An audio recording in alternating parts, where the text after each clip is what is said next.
Bismillahirrahmanirrahim. Qala al-musannif rahimahullahu ta'ala wa nafa'ana bi'ulumihi bid-darain amin. Al-hadis yang selanjutnya muttarib. Nazam bait yang ke-25. Wa zukhtilafi sanadin aw matnin muttaribun 'inda uhailil fanni. Wa zukhtilafi sanadin, dan yang berbeda, wa zukhtilafin, dan yang punya perbedaan ya. Wa zukhtilafin, zu bermakna sahib, artinya yang memiliki. Wa zukhtilafin, dan yang punya perbedaan, hadis yang punya perbedaan. Sanadin au matnin, baik dari sanad ataupun matan. Sanadin au matnin, baik dari sanad ataupun matan, adalah ya, adalah muttaribun, khabarnya, khabar daripada zukhtilafin. Zukhtilafin ini mubtada, khabarnya muttaribun adalah hadis muttarib, adalah hadis muttarib. Inda uhailil fanni, menurut para ahli hadis. Uhailil fanni, para ahli fan hadis. Fan ini kan cabang ilmu apa? Kita bahas hadis berarti cabang ilmu hadis, berarti ahli hadis. Wa zukhtilafi sanadin aw matnin, dan yang punya perbedaan baik sanad ataupun matan adalah muttaribun, hadis muttarib. Inda uhailil fanni, menurut para ahli hadis ya. Jadi hadis yang selanjutnya, keberapa ini sudah jauh kita, 25 kalau tidak salah. Ini hadis bahasan yang ke-25, namanya hadis muttarib. Apa itu hadis muttarib? Hadis muttarib itu hadis yang punya perbedaan ya. Ada ikhtilaf sanad au matan, ada perbedaan dari sisi sanadnya mungkin berbeda, atau dari sisi matannya mungkin berbeda ya. Ada perbedaan. Perbedaannya mutasawiyatin fil quwwah, sama-sama kuat. Ini muttarib ya. Perbedaannya sama-sama kuat, maka namanya hadis muttarib. Kalau perbedaannya, misal ada perbedaan, oh yang di sini orangnya memiliki kapasitas di hadis sahih, dengan perbedaan orang yang memiliki kapasitas di hadis dhaif, yang enggak bisa sahih. Ya, kan orangnya ada tingkatan orang, kan bisa sahih, bisa hasan, bisa dhaif. Kalau perbedaannya dari sisi orangnya yang satu sahih, orang yang satunya dhaif, maka ini enggak muttarib, sudah jelas. Muttarib itu sama-sama kuat. Sama-sama kuat apa? Orangnya yang satu sahih, yang satunya sahih, isinya beda dikit. Nah, ini hadisnya muttarib. Gitu. Paham tuh? Sama-sama kuat. Bihaitsu yata'azzar al-jam'u bainaha, dan karena sama-sama kuat, kedua hadisnya juga tidak bisa digabung. Ya, hadisnya tidak bisa digabung. Maksudnya digabung itu apa? Perhatikan. Kalau ada hadis berbeda, langkah yang harus kita lakukan adalah menggabungkan hadis. Kemudian setelah kita bisa menggabungkan dua hadis itu, kita ambil kesimpulannya. Oh, harusnya begini loh. Kalau ada dua hadis, jelas ya. Kalau ada dua hadis berbeda, gabungin dulu. Bisa nggak digabung? Bisa nggak dikompromikan? Kalau kita, bahasa kita kita didudukkan dulu. Bisa nggak sih? Yang ini beda sama yang ini. Coba kita dudukkan, kita ambil jalan tengahnya. Nah gitu. Kalau bisa diambil jalan tengahnya, itu bukan hadis muttarib. Ya, hadis mutharib itu sama-sama kuat, nggak bisa diambil jalan tengahnya, nggak bisa digabung, maka namanya hadis mutharib. Makanya ini saya kasih dua riwayat karena kedua-duanya sama-sama kuat. Yang pertama, yang paling atas ini riwayat Imam Tirmizi. Yang kedua ini riwayat Imam Ibnu Majah. Kedua-duanya adalah orang yang punya kitab masuk ke dalam kategori kutubus sittah. Ya, kutubus sittah. 6 kitab induk dalam hadis. Salah satunya adalah hadis Tirmizi. Beliau punya satu kitab induk hadis namanya Sunan Tirmizi. Imam Ibnu Majah juga punya kitab induk hadis namanya Sunan Ibnu Majah. Ya, orang yang hafal 6 kitab hadis ini dikasih gelar Hadratus Syekh. Siapa yang bisa? Silahkan dihafalkan 6 kitab hadis. Kalau kalian hafal 6 kitab hadis ini, utama ini, kalian dijuluki Hadratus Syekh. Ya, kita kan baru kenal cuma satu kan, Hadratus Syekh Hasyim Asy'ari, pendiri NU.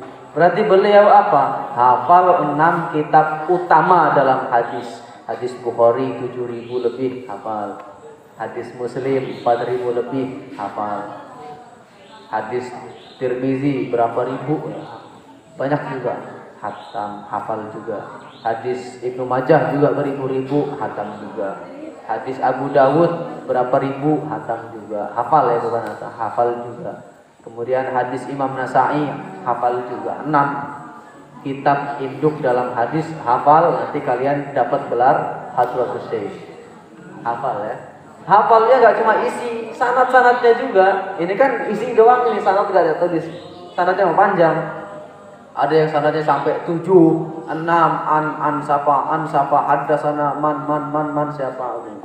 Itu dihafal juga. Ya, hafal sanad, hafal matan sampai beribu-ribu. Ya, 6 kitab hadis itu berapa kok dikumpulin? Nanti saya belum ngecek, coba nanti saya cek. Yang saya tahu hadis Bukhari 7.000 lebih, hadis Muslim 4.000 lebih, yang lain nanti saya cek lagi. Kira-kira totalnya berapa hadis? Berapa ratus, berapa puluh ribu hadis? Ya, kalau hafal 100.000 hadis, dia gelarnya Al-Hafiz. Nah, kita biasa gelar Al-Hafiz hafal Quran, padahal hafal Quran itu gelarnya Al-Hamil. Ya, Al-Hamil karena ada hadis apa? Hamilul Quran. Apa itu? Ru'yatu apa ya? Lanjutannya. Jadi orang yang hafal Quran itu Al-Hamil. Ya, Al-Hamil. Makanya apa?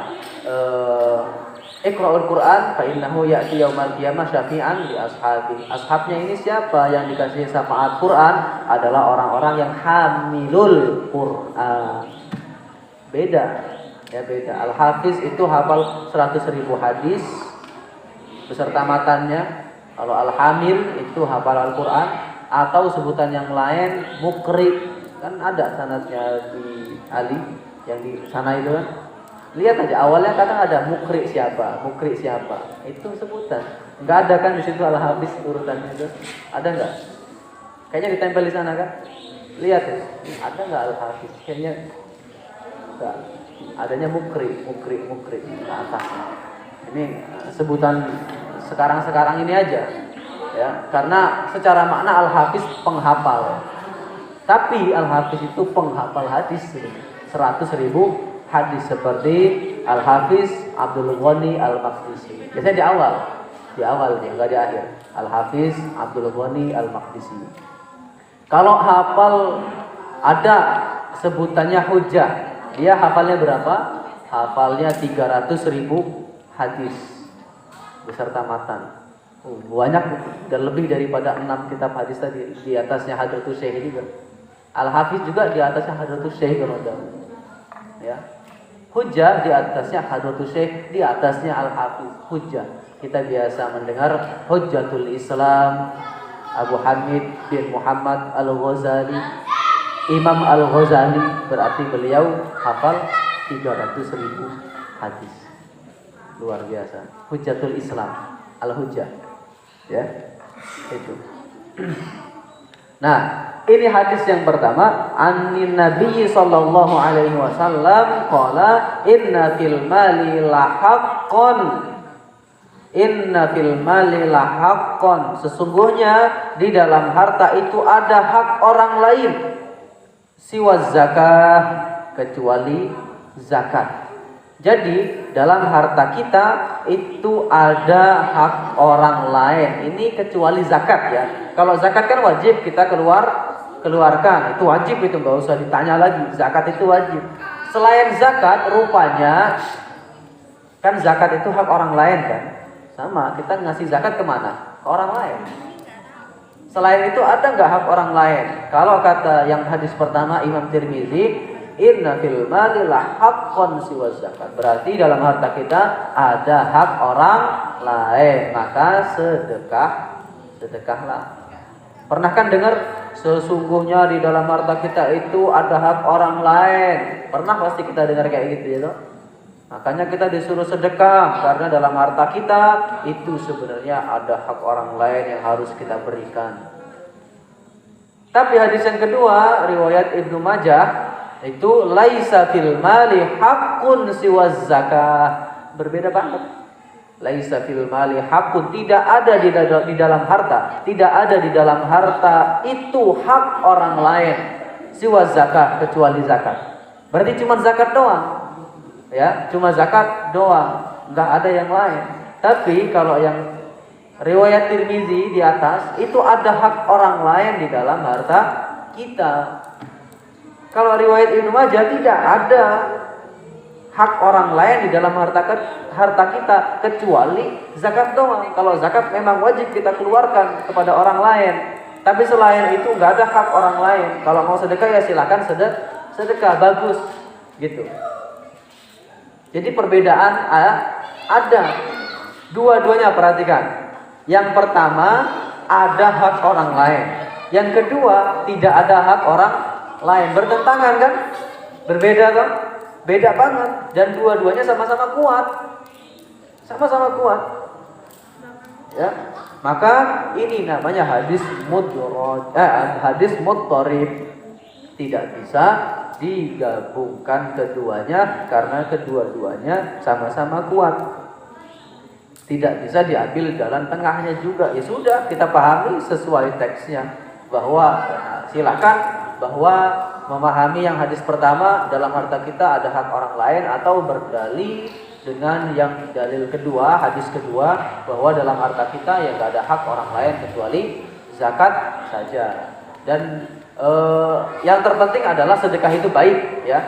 Terpenting adalah sedekah itu baik karena dalam Al-Qur'an juga sudah jelas masalul ladzina yunfiquna amwalahum fi sabilillahi kamathali habbatin ambatat sab'a sanabila fi kulli sumbulatin mi'atu habbah. Saya rasa sudah hafal semua.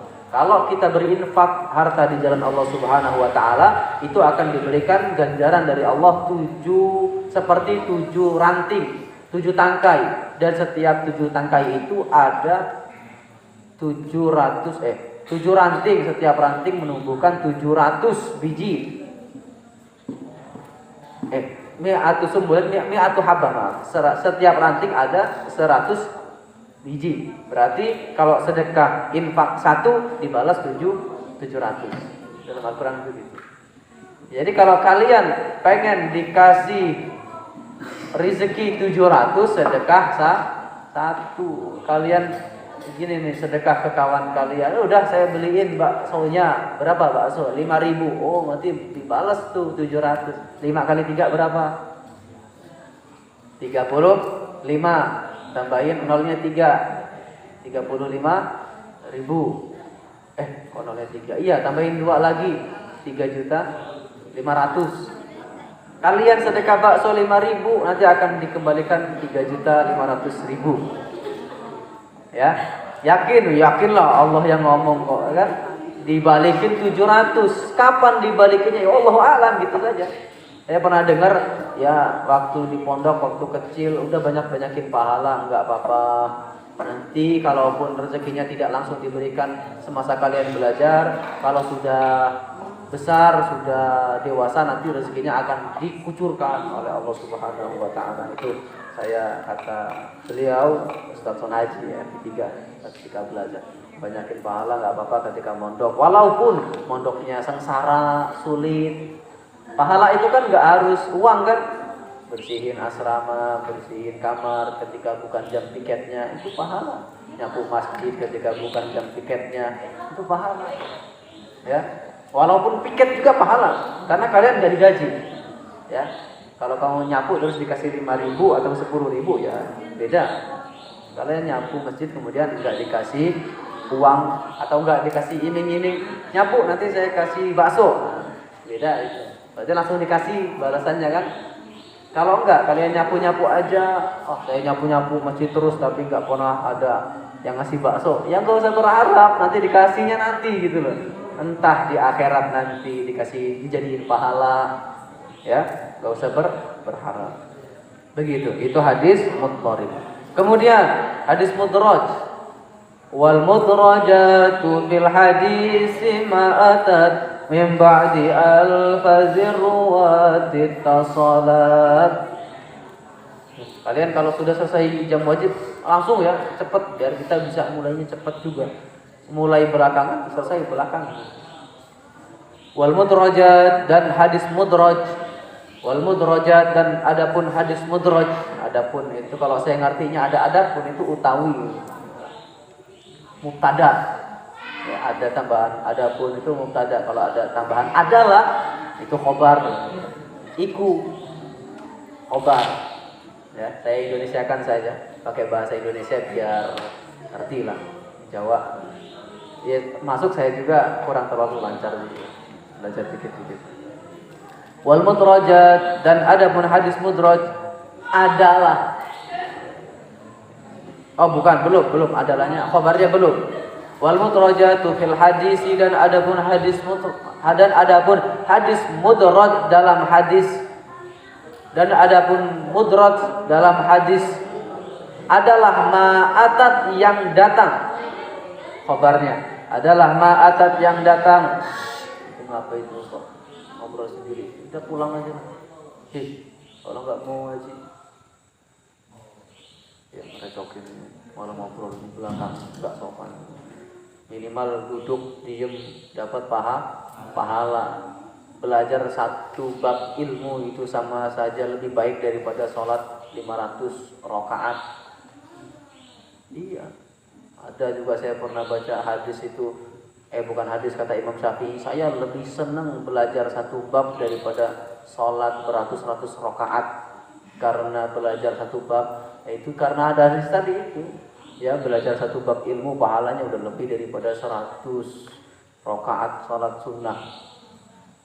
Iya, kan banyak kan, kayak siapa di pondok mana itu, udah belajar aja karena zikirmu adalah belajar, nggak usah terlalu banyak amalan-amalan, belajar aja, itulah zikirmu. Kayak kawan di pondok Malaysia itu habis maghrib, zikirannya apa kata pengasuhnya? Udah zikirannya baca aja amsilah berulang kali sampai hafal. Apalah ya Rasulullah. Ya, jadi habis maghrib zikirannya itu malah baca amsilah tasrifiyah gitu. Fa'ala yaf'ulu fa'lan wa maf'alan fa huwa fa'ilun. Ada yang begitu. Ya, karena kita dipondokkan belajar. Enak gitu kalau belajar dia dapat ilmu. Minimal duduk denger sudah. Kalaupun nggak paham nanti siapa tahu suatu saat kalian paham. Karena ilmu itu kan bertahap, ya toh. Kayak nahwu saya mengajarinya dari nahwadi 1, kemudian yang baru ini al-awwaliyah, kemudian nanti naik lagi jurumiyah, kemudian naik lagi nanti SMA Imriti, ya, naik lagi nanti kuliah misalnya alfiyah. Jadi ilmu itu bertahap. Enggak langsung kamu langsung jadi bisa, enggak mungkin kalau enggak bertahap. Insya Allah ini ilmu hadis bertahap. Setelah ini pun nanti ada ilmu hadis yang lebih tinggi lagi. Ini hanya istilah hadis, mustalahul hadis. Lanjut.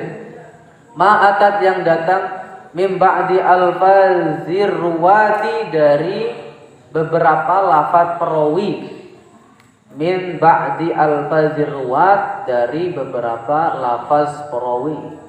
Ya, karena mudhaf ilaih jadi saya sambung bacanya.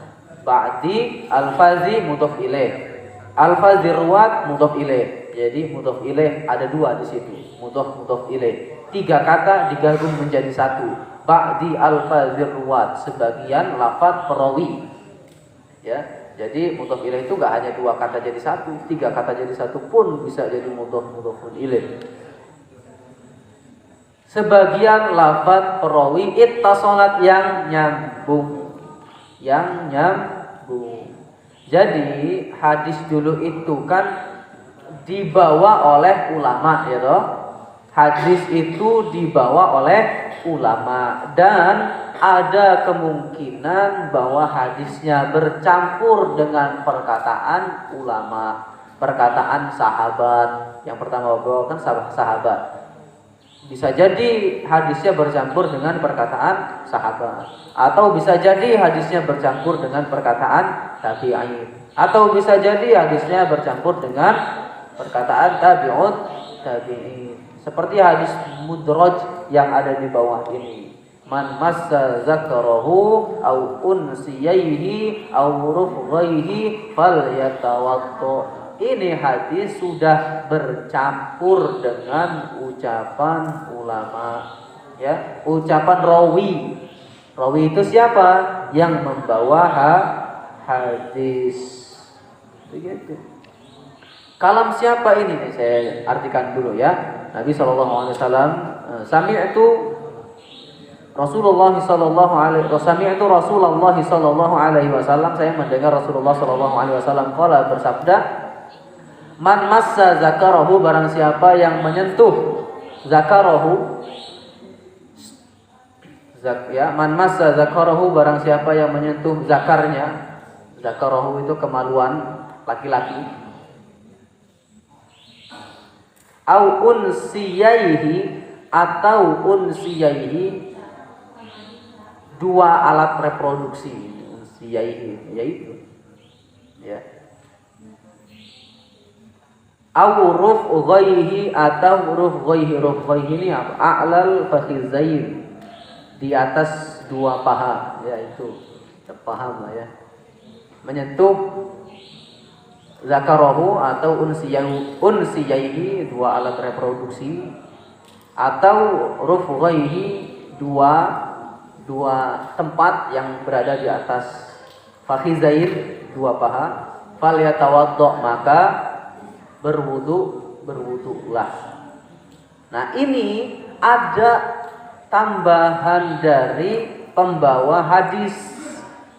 Siapa yang menambahkan? Ini sebenarnya orang dengar gitu. Orang dengar dari yang membawa hadis, tapi yang membawa hadis itu menambahkan. Bisa jadi dia menjelaskan, ya, dengan niat menjelaskan, bukan niat yang lain. Kalau niat yang lain jadi haram. Orang yang punya niat lain nanti dia tergolong orang-orang yang dhaif hadisnya. Tapi kalau niatnya untuk menjelaskan, enggak. Ya, niatnya untuk menjelaskan, enggak. Ini sebenarnya hadisnya bunyinya begini. Man massa zakarahu falyatawaddo. Udah, gitu aja. Ya, siapa yang menyentuh zakarnya maka berwuduklah. Enggak ada tambahan au unsiyaihi au rufghaihi. Kan kelihatan ada au, jangan atau. Berarti apa? Ini penjelas ini. Beliau ini memperjelas hadisnya, menjelaskan hadisnya. Tapi gara-gara penjelas ini, hadisnya termasuk hadis mudraj, bercampur. Ya, mudraj itu campur. Ada hadis Nabi bercampur dengan kalam ucapan pembawa hadis, rawi, ucapan ulama. Jadi namanya hadis mudraj. Kita jelaskan sebenarnya dengan ngomong barang siapa yang menyentuh zakarnya maka berwudulah, udah jelas. Berarti orang yang menyentuh kemaluannya baik laki-laki ataupun perempuan ya wudu kalau mau sholat. Kan beliau menjelaskan kan, atau yang menyentuh dua alat reproduksi, berarti dua alat reproduksi itu siapa? Yang satu reproduksi laki-laki, satu reproduksi perempuan, ataupun yang menyentuh dua tempat yang di atas paha. Dua tempat ya, satu tempat laki-laki, satu tempat perempuan. Beliau ini mau menjelaskan bukan laki-laki aja loh, bukan kelamin laki-laki saja, kelamin perempuan pun kalau dia sentuh ya dia harus wudu ketika mau sholat. Jelas? Ya dari sini, dari hadis ini maka ada perintah berwudu ketika kalian sudah menyentuh kemaluan masing-masing ataupun kemaluan orang lain, ya kan? Di fikih begitu. Jadi membatalkan wudu. Jelas? Jadi karena ada au usniyaihi dan au rufudaihi menjadikan hadisnya mudraj, bercampur. Karena ini bukan perkataan Rasul. Perkataan Rasul hanya man massa zakarahu falyatawaddo. Begitu saja. Carilah di kitab hadis ataupun di fikih dalilnya mesti man massa zakarahu falyatawaddo. Atau dalam yang hadis lain farjahu, farj, kemaluan perempuan, maka berwudu. Begitu. Jelas ya? Untuk hadis mudraj jelas. Jadi apa hadis mudraj? Hadis yang bercampur antara perkataan Rasul dengan perkataan rawi pembawa hadis. Kalau hadis hadis mutharid apa? Hadisnya beda. Ada perbedaan dari hadis yang satu dengan hadis yang lain, yang kedua-duanya sama-sama kuat. Wallahu a'lam bishawab. Allahumma sakhir lana al-kutuba kullaha. Allahumma sakhir lana al-kutuba kullaha. Allahumma sakhir lana al-kutuba kullaha.